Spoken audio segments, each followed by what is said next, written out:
বন্ধু দেখ, ওই যে লুল্লু বাবা ধ্যান করতেছে বাবাই বৈশা। চল বন্ধু, আমার দরকার আছে, তাড়াতাড়ি চল। ধ্যান ভাঙ্গাই তুই। দাঁড়া দাঁড়া দাঁড়া বন্ধু, আমার ভয় করে বাবার কাছে যাইতে। তুই যা, আমি যামু। হ তুই যা, তাইলে তুই থাক। লুল্লু বাবা, আমার একটু সাহায্যের দরকার, আপনার চোখটা একটু খুলেন। বাবা চোখটা একটু খুলেন না, আমার একটু দরকার আছিল। কি দরকার তোর বৎস? আমি কিন্তু সবই জানি। আমি জানি তোর সমস্যা, তোর বিয়ে হচ্ছে না, তুই মেয়ে খুঁজে পাচ্ছিস না। আমি তোর সমস্যার সমাধান করে দিব, কিন্তু এখানে কিছু খরচা করতে হবে তোর। বাবা যা খরচা পাতি লাগে সব আমি দিব, কিন্তু আমার বিয়ে হওয়া চাই। দে 500 টাকা, আমি বলে দিচ্ছি কখন তোর বিয়ে হবে, এখনই দিতাছি। এই লোন বাবা 500 টাকা। তোমার বিয়ে হবে অমাবস্যার রাতে, যেই রাতে আকাশে চাঁদ উঠবে এবং যেই মাসে শুক্রবার নাই সেই মাসেই তোমার বিয়ে হবে। এখন যাও। ঠিক আছে বাবা, ঠিক আছে, এখন আমি আসি। যেই মাসে শুক্রবার নাই সেই মাসের অপেক্ষায় আমি রইলাম। বন্ধু চল জায়গা, কাম হয়ে গেছে, এইবার বিয়া হইবই। সকাল সকাল 500 টাকা দান্দা হয়ে গেছে, এখন তাড়াতাড়ি বাগে আনতে ধরা পড়লে আবার দিব। ও বন্ধু, আমারও তো বলদ বানাই দিছে। অমাবস্যার রাতে চাঁদ উঠবো, যেই মাসে আমার শুক্রবার নাই সেই মাসে আমার বিয়ে হইব, কেমনে সম্ভব? আই হাই, তোরে তো বলদ বানাই দিয়া তোর টেয়াটা টুপ দিয়া দিচ্ছে মামা। এখন তো শেষ। দেখ বন্ধু, মাইয়াটা কত সুন্দর, ওই দেখ ওইদিকে যাইতাছে, দেখ। সর্বনাশ করছে, তাড়াতাড়ি লইয়া। বন্ধু তোর তো সাহস কম না, তুই শাইন বারকে তো মুইতে আইছস। আরে বেটা, শাইন ভাই আবার কেডা? মুচ্ছে দেখে কি হইছে? আরে বেটা, শাইন ভাই এমন একটা লোক, এর কাছে ছাগল গেলে কাবাব বানায় খেলা, তুই তো মুচ্ছস।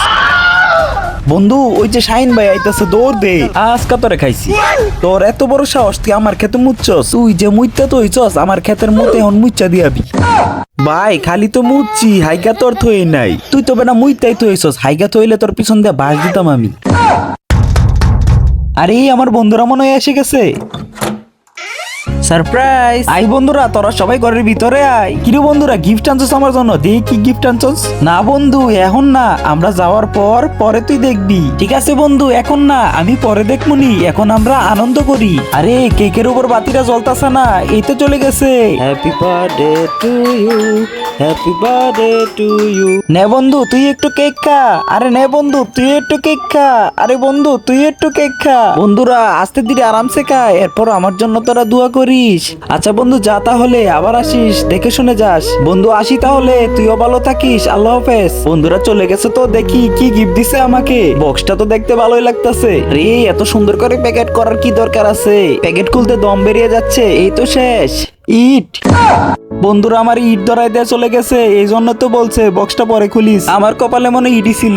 এই ছেলেটি ক্রয়.কম নামে একটি শপে চাকরি করে, তারা অনলাইনে সেকেন্ড হ্যান্ড মোবাইল বিক্রি করে। এই ঠিকানার কথাই তো বলছে, এই লোকটাকে জিজ্ঞাসা করে, এই লোকটা হইলে হইতে পারে। বড় ভাই আপনি কি ক্রয়.কম থেকে কোনো সেকেন্ড হ্যান্ড মোবাইল অর্ডার দিছিলেন? ক্রয়.কম আবার সেকেন্ড হ্যান্ড মোবাইল? হ দিছিলাম তো ভাই। আচ্ছা ভাই দাঁড়ান, আমি মোবাইলটা দিতাছি। তখন ছেলেটা কোনো কিছু না ভেবে তার ব্যাগ থেকে মোবাইলটা বের করে দেয়। লোকটা মোবাইলটা দেখতে থাকে, ছেলেটা বলে ভাই 15,000 টাকা দেন। হ ভাই দিতাছি, একটু দাঁড়ান। লোকটা মোবাইলটা পকেটে রেখে 15,000 টাকার বান্ডিল ছেলেটাকে দিয়ে দেয়। আচ্ছা ঠিক আছে ভাই, আসি। ভাই এখানে 15,000 টাকা আছে, টাকাটা গুনে নেন। কোনো সমস্যা নাই ভাই, আপনি যখন দিছেন তাহলে ঠিকই আছে। এরপর ছেলেটা ওইখান থেকে চলে যায়। আরে এই মোবাইলটা তো দেখতে ভালোই লাগতেছে, মনে হইতাছে জিতছি। আচ্ছা ঠিক আছে যাই। যাওয়ার পথেই ছেলেটার কল আসে, দেখি তো কে ফোন দিছে। এ কি, এই বাইকটা ফোন দিল কেন আবার? ওই ভাই আপনি, আমি আমার বাসার সামনে দাঁড়ায় আছি, এখন আসতেছেন না? কি বলতেছেন ভাই, আপনি কারে মোবাইল দিচ্ছেন? আমি তো এইমাত্র আমার বাসার সামনে আসলাম। সবই বুঝছি ভাই, আপনি টাকাগুলো চেক করে দেখেন নি আসল না নকল? হ ভাই দাঁড়ান দেখতাছি, একটু লাইনে থাকেন ভাই। ভাই আমার টাকাগুলো তো অনেক নতুন দিছে, মনে হইতাছে ব্যাংক থেকে তুলে আনছে, তাই চেক করি নাই।